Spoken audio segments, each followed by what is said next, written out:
Hello, my name is Biehl, and I live and work here at Sunrise Ranch in Loveland, Colorado. And I have the incredible privilege to interview Kathy Sparrow, literary midwife, here today. And we're going to be talking a little bit about what she does, her process, and also what you can expect if you are interested in coming to a retreat that we're going to be holding here, the Aspiring Authors Retreat. So she will tell you all about it, and we are just so excited to jump in. So, Kathy, please introduce yourself. Well, thank you, Bex. It's such an honor to be here. I can't wait to come to Loveland, to Sunrise Ranch. I've been there a few years ago. I actually attended a retreat there, so it'd be fun to come back and lead this retreat. And what I want to do before we get started, though, is and this is the way I start all my work, whether I'm actually doing this with a client or I do it before I work with them. I always take a moment and tap into the energy of the project, and whether it's a book or an interview, and align myself and be in a place of surrender to hear exactly what needs to come through so that it's all perfect. It's not like, and really in the writing process, it's not us just doing it.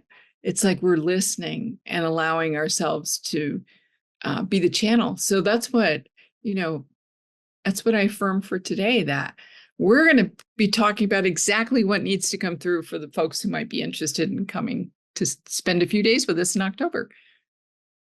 Yay. Yeah. So I feel like I just did set the intention.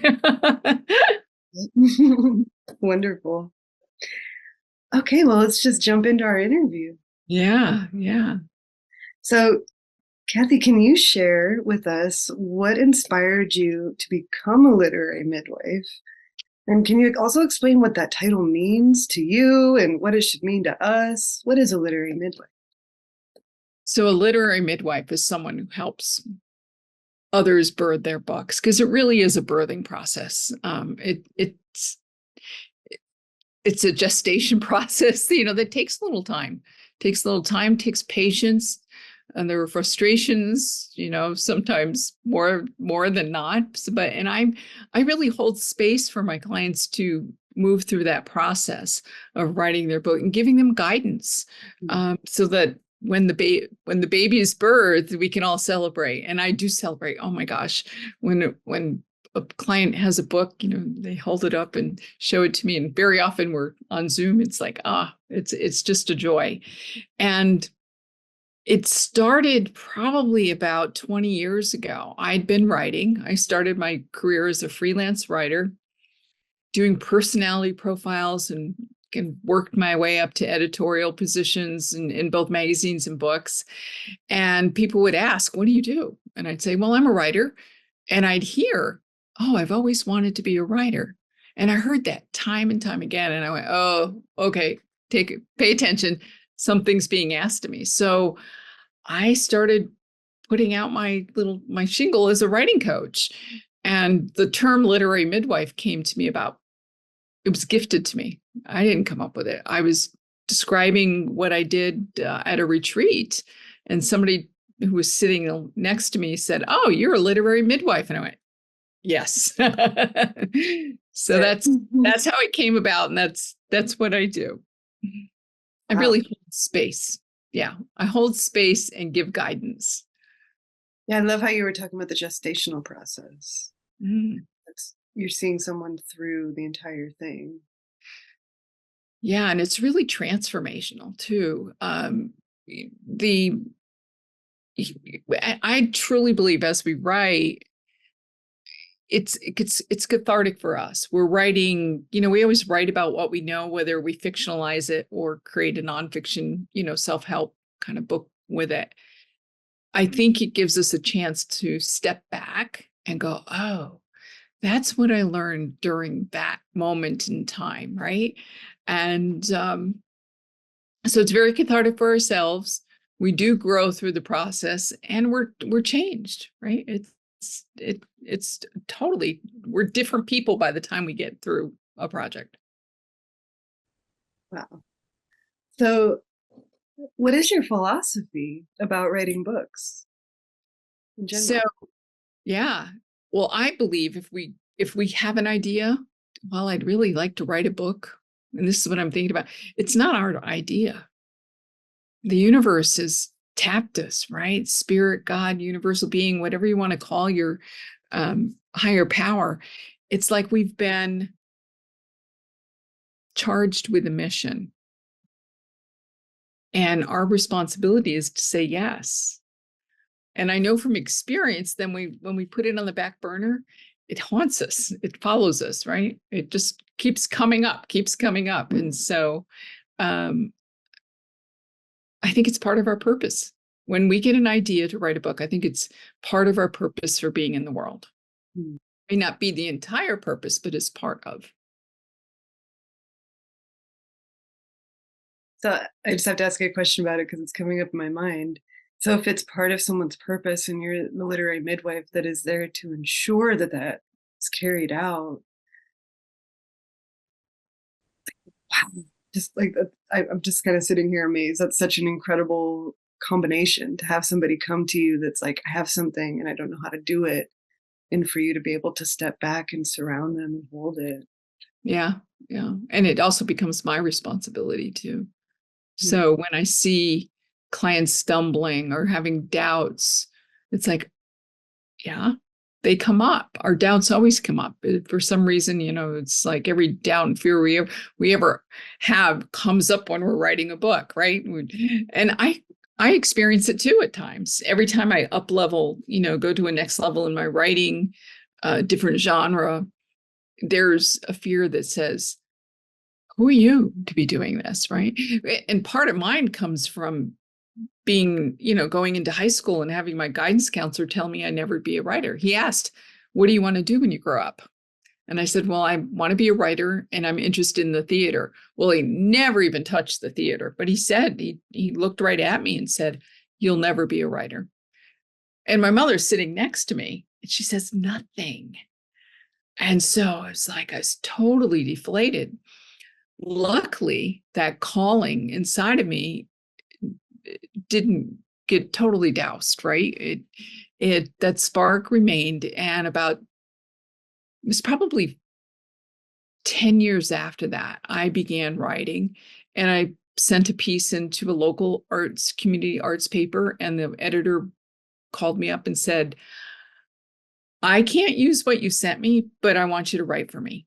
And so that began my professional career, and so, but that man's mandate often comes back to me and sits on my shoulder to the point where I, freeze up. When I was defending my thesis about stories that heal, I was in a heap the night before. I was, sobbing, saying, "Oh, this is terrible.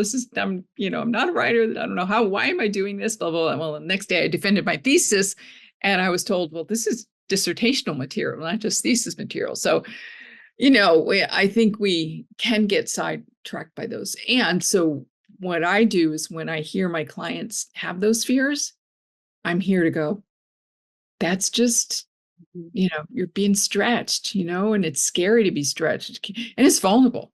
When we share our ideas on paper, somebody out there is going to read it. That's what we hope, right? Now it's out in the world.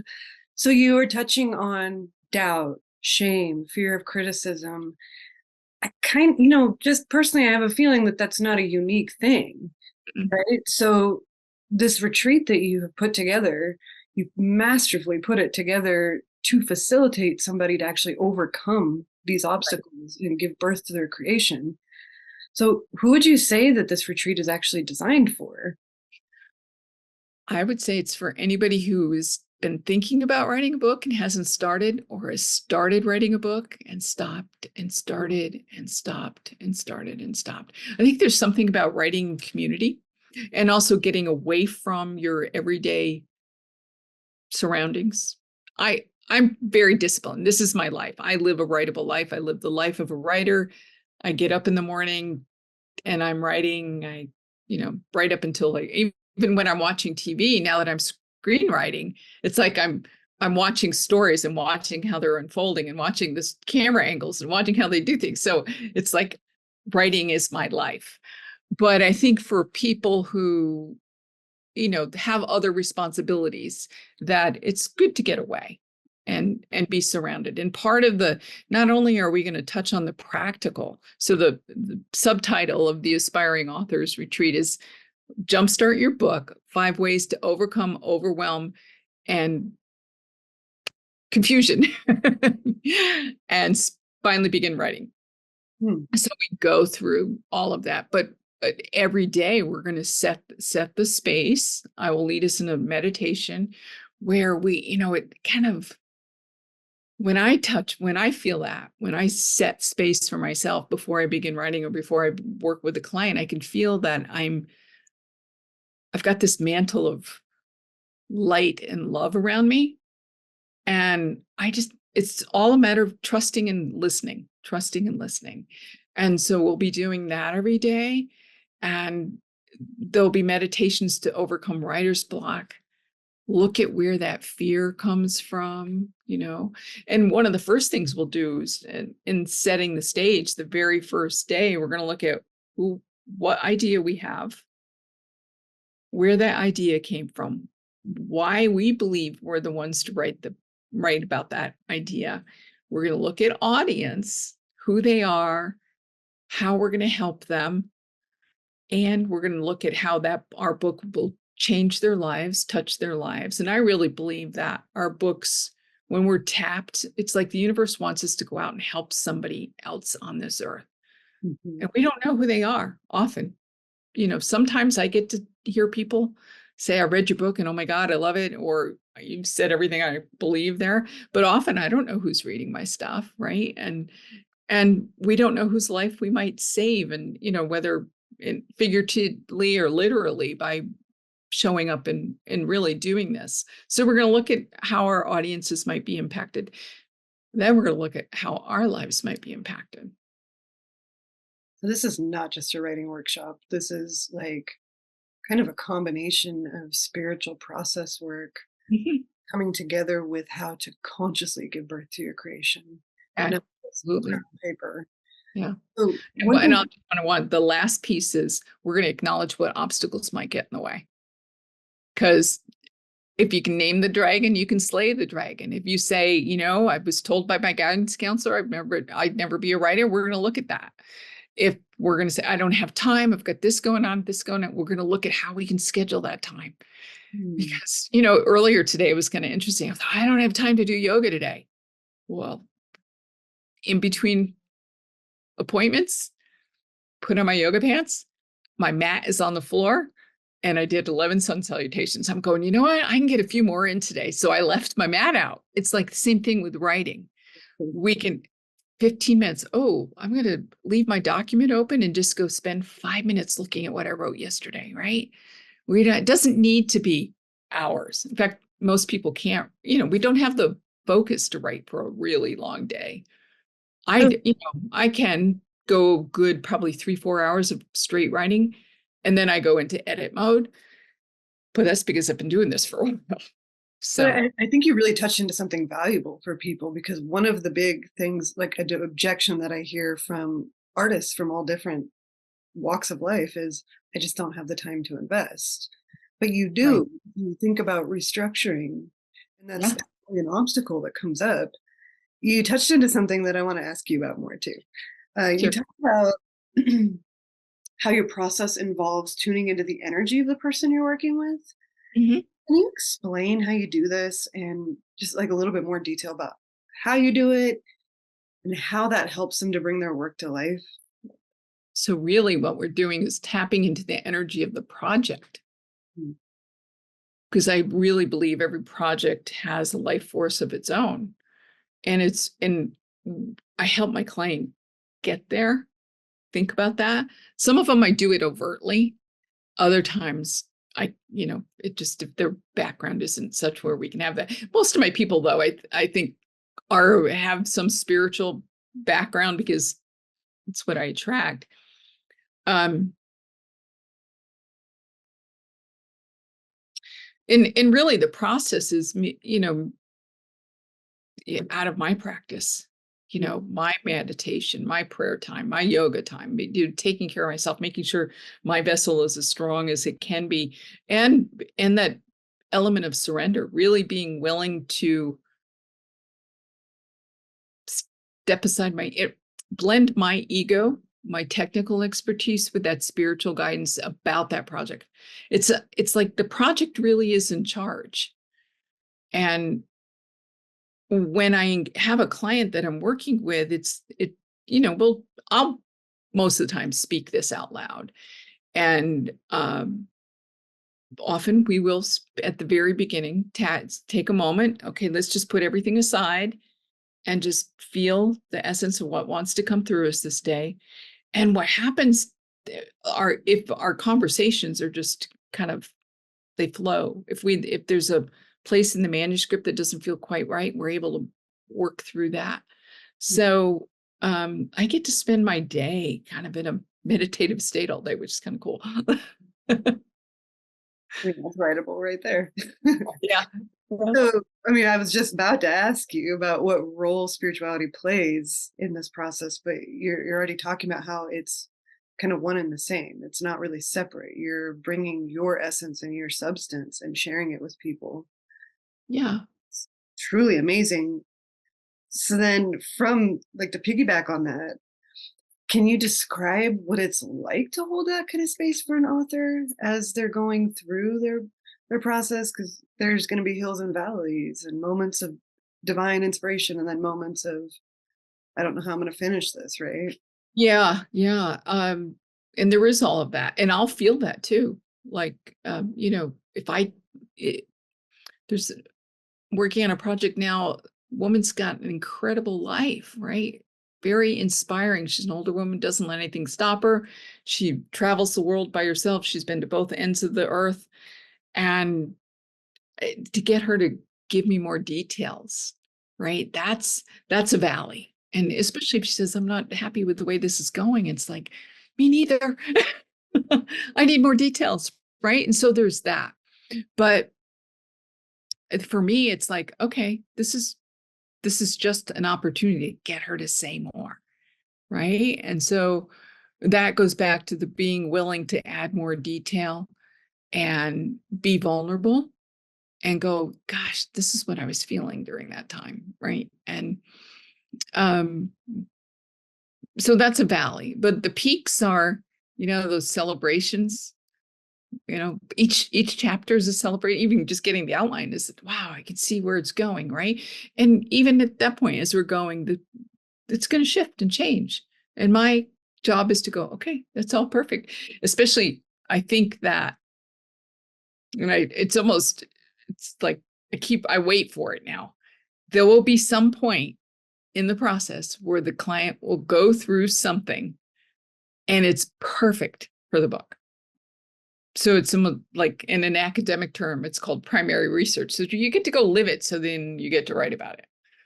And yeah, and I experienced that myself too. Yeah, that's part of the artist process for any type of art that you're working on, really, from my experience. It sounds like what you're describing, from my perspective, is that you're really tapping into the subtle energy of the person and the project. Yeah. You're able to kind of zoom out and zoom in as needed, because when you're in the project yourself, it's a little harder to see those things that come up or aren't coming up. And like you were just talking about the person where you kind of pull more out of them. Yeah. That's such a gift to have somebody be able to look at the full potential and say, see where you're going, but we're not quite there. Right. And assure them that we can get there if we do a few things. And I think that when I work with somebody, it's like I have to feel the potential for the project, or it's just not a fit. And I also, and part of the reason for that is because once I say yes, I will be awakened in the middle of the night with some download, right? Because consciousness is going, okay, we need to do this. And then there'll be time to get up and write something down, or I'll be driving and go, oh, and then I'll, get Siri to dictate a text and go, okay, you got to remember this, right? So I'm fully vested as they are. I'm feeling the energy of the project and knowing that I have the experience, right? 30 years experience of writing, and I've been there. I know the struggles. I know the triumphs. I know the exhilaration of seeing my name in print, and certain publications are getting my book and holding it. So I know that end of it, but I also know what it took to get there. And I can normalize it as much as writing a book is normal. Validation factors out of it is Yeah. wow. And it also sounds to me, just hearing you talk about it and feeling your energy. I'm also a very spiritual person. It's almost like it's turned into a form of a healing modality for you, from what I'm hearing, of being able to like truly surround and assist somebody to bring their best to the table. Yeah. My mission, I'm not sure I'm going to remember it word for word right now, but it's really to bring, no, I am going to, I actually shortened it recently. My mission is to bring light into the world with words. So that's my mission. It's like, how can I leave an impact a positive impact on this world? And through story, whether I'm my own or helping somebody else. And yeah. Thank you for doing this work. That's incredible. Whew. So if somebody were to come to this retreat with kind of just a general idea of what they wanted to do for their book, but also maybe needing direction of what that could look like, how could they unlock that in this retreat with you? Like, how could they Oh, zero on it? They will, right? they will. That's it. That's exactly what it's designed to do. We're going to look at, the setting the stage that I talked about earlier, and then we'll step into a timeline approach of looking at the people, places, and moments in our lives that have had an impact. And then looking at those, okay, what lessons have I learned there? And how do I want to share them? So we're gathering story, we're gathering lessons. We'll create an outline from that. And hopefully, because there will be a lot of writing time, we'll have lesson, then writing, lesson and writing, have one-on-one time with me. And hopefully we'll be at least to the point of having it, what Anne Lamott calls a shitty first draft, right? That very rough draft that nobody will see, and we will polish, they'll go home and be able to polish it. So that's how it works. It's a process The first draft.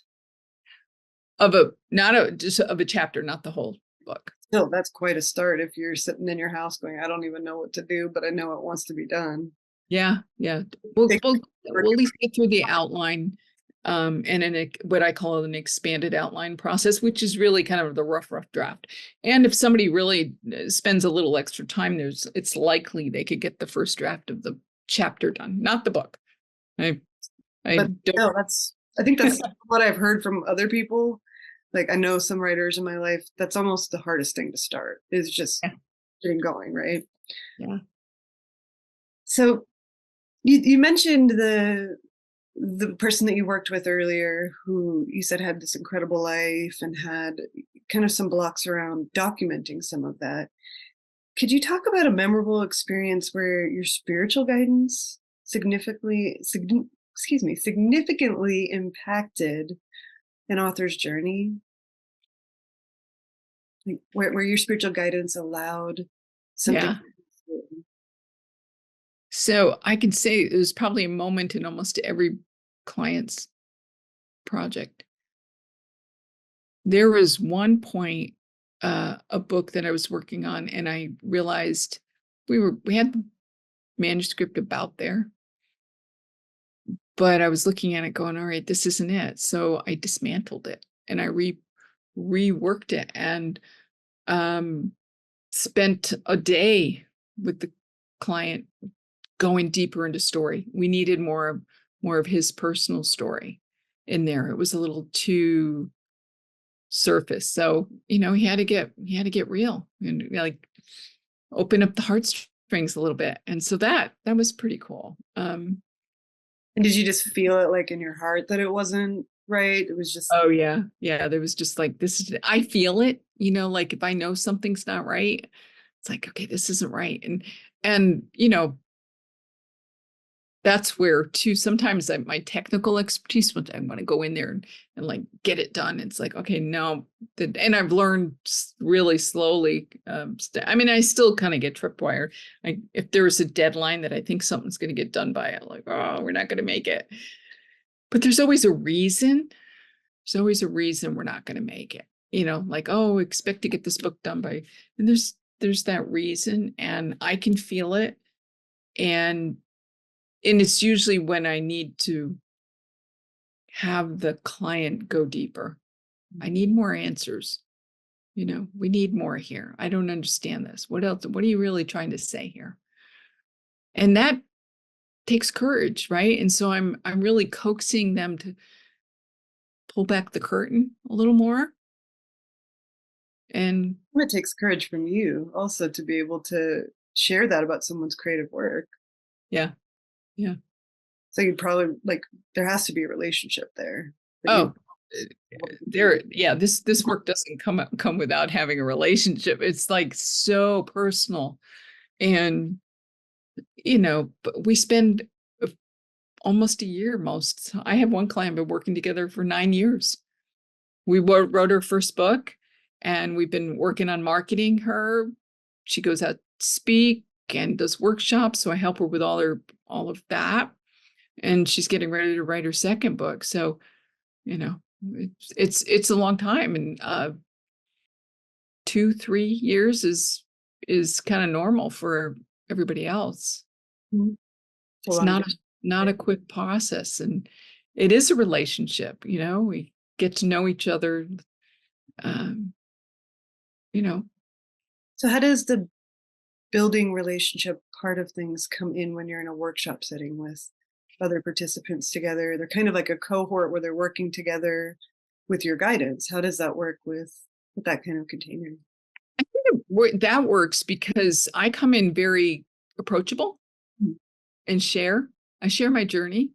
It's like, what you see is what you get. I share my experiences and as I get to know people, like I teach a lot. I teach in a university setting, and half the time we're on Zoom and I don't even see them, but I can still form a relationship by reading their words, right? I can still get an idea of who they are. And I think that level of trust comes with the way I give guidance, right? I never whip out the red pen and go, it's like, well, I love this. And how can we say this?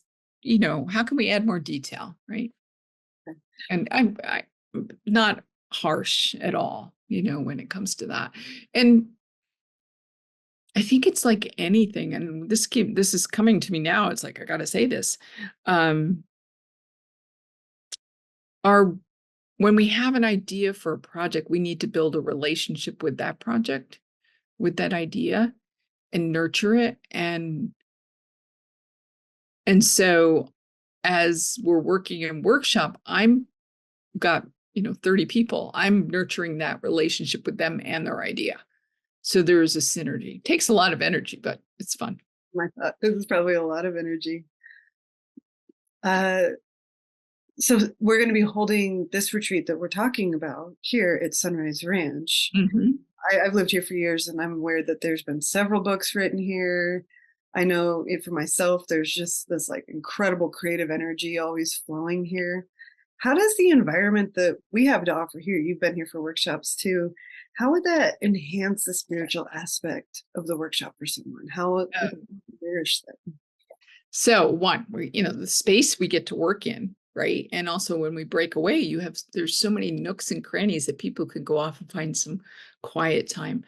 And being close to nature, being out, being able to take a walk. I think that's a big part of the writing process is like get up and go outside, right? Yoga. I take walks too during the day. And I think that's all a big part of the process. Having our food taken care of. I mean, don't have to stop and think about what I'm going to eat for breakfast, lunch, or dinner, right? That's important. That's really important. where you're dedicating time for it. Yeah, yeah. And the food's great. I've been there. And this season too, we've had just so much wildlife here, like deer everywhere, foxes. There's just so much Oh, neat, neat. natural bounty all around us. It's incredible. So I feel like it could be pretty easy to tap into your creative project and give it some life if you just take a breath and look around here. Yeah, yeah. And we'll do a little the first night we'll do a setting the stage where we actually disengage from all that other stuff that might be pulling at us, Good. right? Well, that- And that's what I do even, in my writing circles and small groups. It's like, okay, let's just put everything aside and like really be here. Hmm. Really give ourselves permission to be there and enjoy everything that's around. Hmm. So it also feels a little bit like, yes, there's a midwifing aspect, but there's also like a protective mother vibe that I'm feeling from you too, of like, I value this work that you're doing so much. Nothing is going to get in the way, and I'm here to ensure it. at least I think try to ensure it. Yeah, I'm do your doing my part. best. If you want to go run off and not write your book, that's you.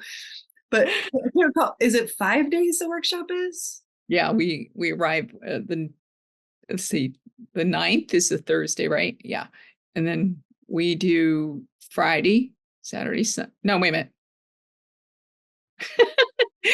This is I don't know the days of the week.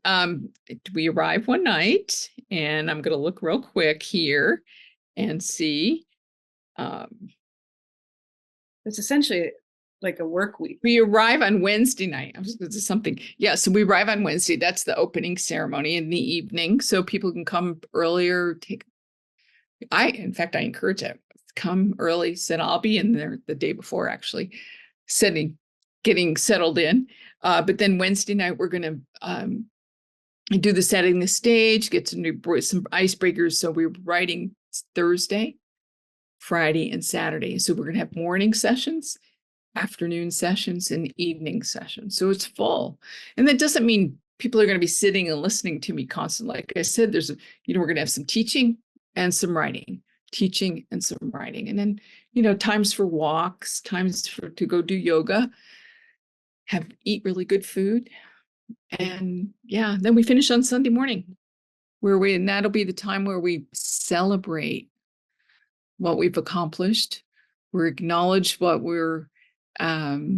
obstacles we might face going back into our lives, and also make commitments to ourselves, for ourselves. Yeah. Sounds amazing. Sign me up. So, what advice would you give to someone who feels called to write a book, but is struggling to start or to even like organize their ideas? I mean, obviously, we're going to advise them to come to this workshop, but Right. just in general, like what kind of advice would you offer to someone?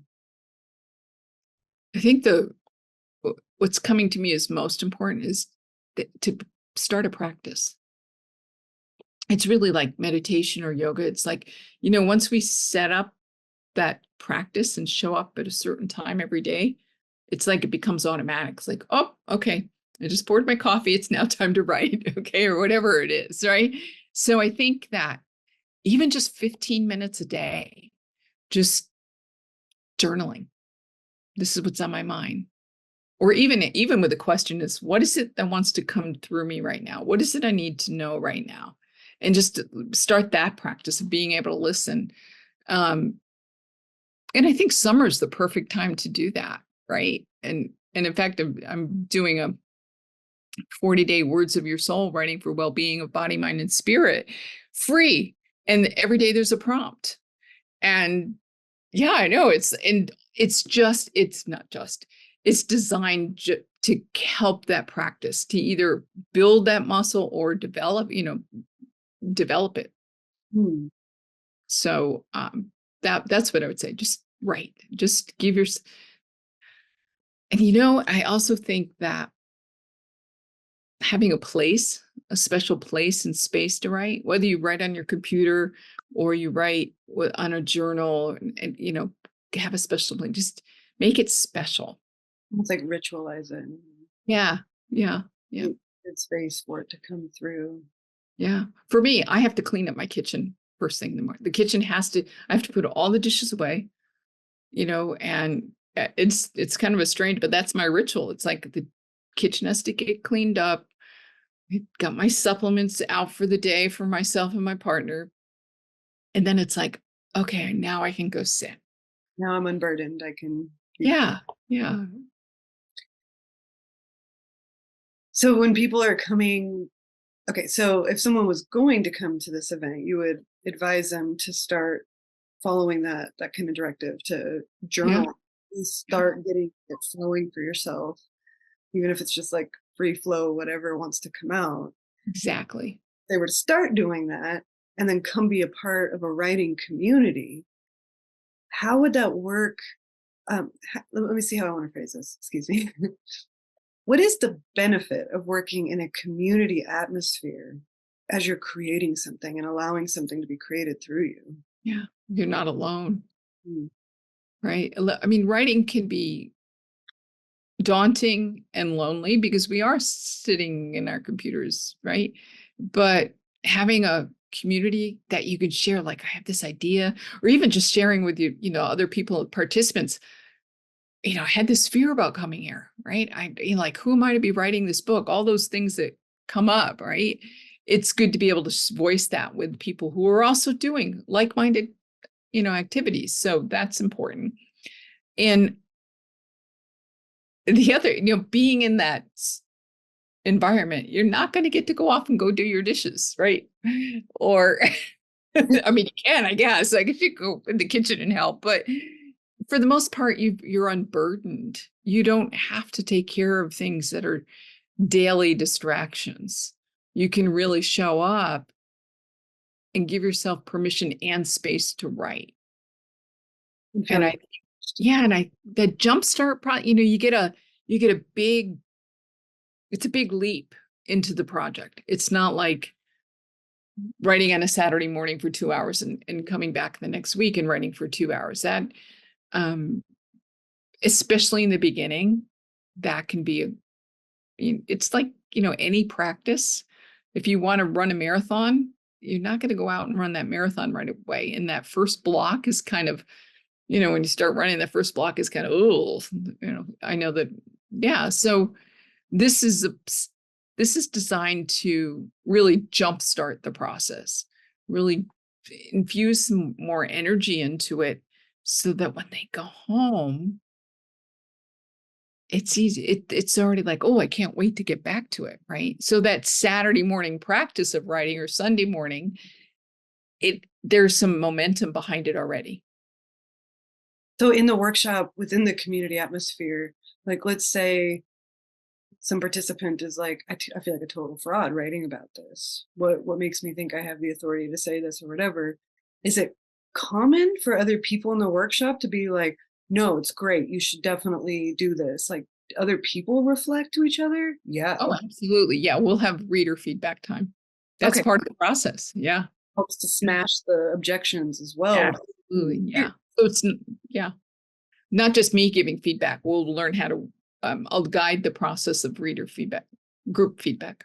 So then when someone goes home and they get ready to get into their Saturday practice, they're remembering these voices and the feedback that came from other And they people. may even have accountability partners that naturally form. I probably would even suggest that. This work you do is so epic.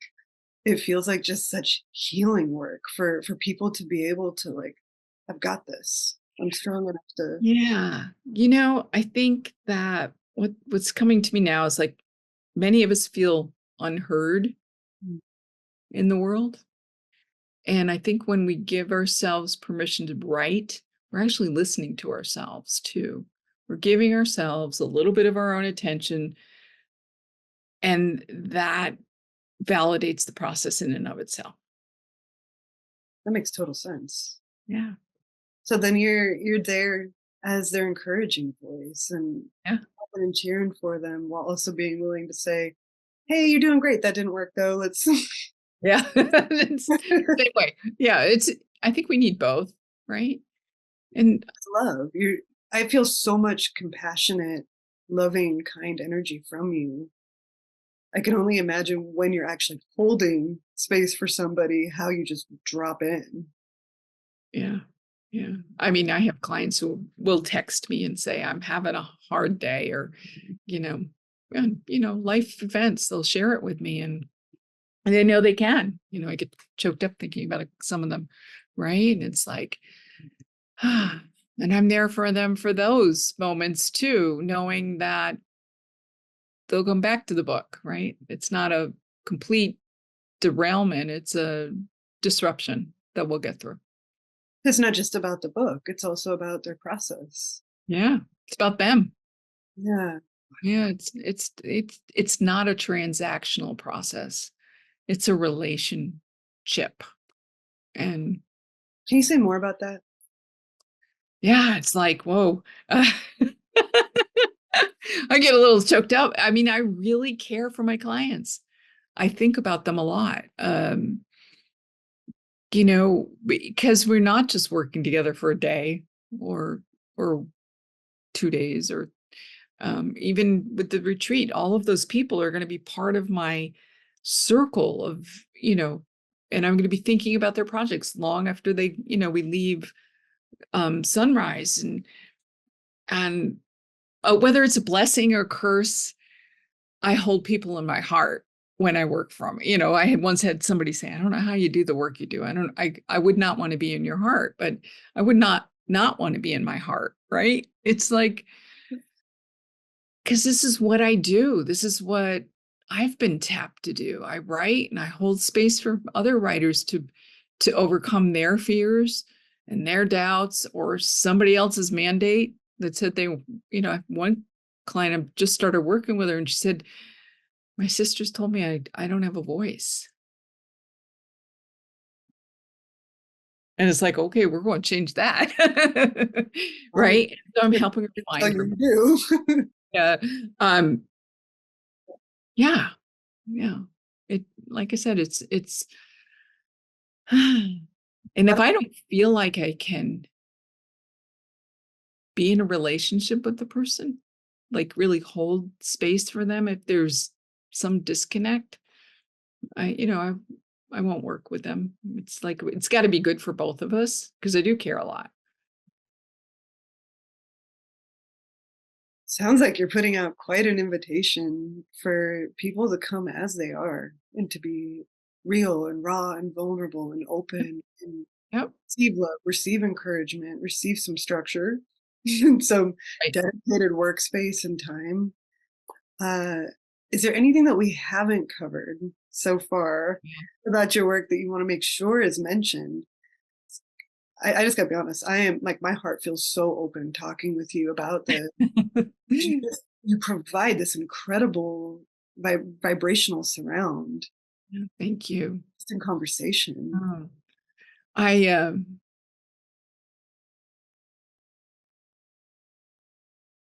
Wow. You know, there have been times when I've walked away from this work, and those are probably the the deserts in my life. I'd just get like, I don't want to do this anymore, and I'd walk away and go do something else. Just do more teaching, just in the university setting, which is a little different. And then what I realized is this work is really a blessing for me. And an honor. I mean, I feel honored that I've been chosen to do this work, that I have the expertise, the knowledge, the spiritual practice, the spiritual perspective of how this comes, how these creations come to be. Right. When I finally put that all together, when I realized, because I could write early on. I mean, it was just real kind of, it probably wasn't just my skill, right? I think there was always that aspect of it. But when I started realizing, or really sensed, and it's probably been 3 years that I've consciously started working by setting an intention and feeling the energies with the project intentionally. I think it's been there a lot longer. I just feel like I said yes in a bigger way to my work. And that means so many other people get to step into that space with me. And we get to influence so many people, so many people's lives. We really do get to bring light into the world with our words. And boy, we need to do that, right? We need a lot of light. Covered in goosebumps right now just to reflect that. I feel it. I can feel what you're talking about. And this is, I'm gonna go a little spiritual here first, a little off, but like this is part of contributing to building the new earth and this new energy that we all see that wants to be born, and Yeah. telling powerful stories unlocks so much for other people. Yeah. I really, just want to add to what you're saying and say, like, to anyone that is watching this and is even remotely considering if they should invest the time, energy, money, whatever it is to come and do this workshop, like, your voice matters. Yeah. Spirit has a message that is wanting to come through. And Exactly. if you've had objections because you're afraid that a road coach will be mean, this one is not. And you'll be held through this process. Thank you. Thank you. I know I got all teared up, which often happens when I work with clients too. We'll sit here and laugh and cry, and it's part of the beauty of it. I think that's so valuable. Like, I don't personally feel comfortable working with someone with my creative work and sharing my inner thoughts and expressions if they can't get real with me and be totally present and totally heart centered in that connection. Yeah. Yeah. Thank you for the work you do. This is real. Yeah. It's real partly because you help make it so real Yeah. for other people too. Thank I'm you. so excited for this workshop to come, and we're so excited for anyone and everyone who will come be a part of this. Yeah. I'm excited. I look forward to being there. It'll be here before we know it. That's the wild thing. Yeah. Thank you. Well, thank you.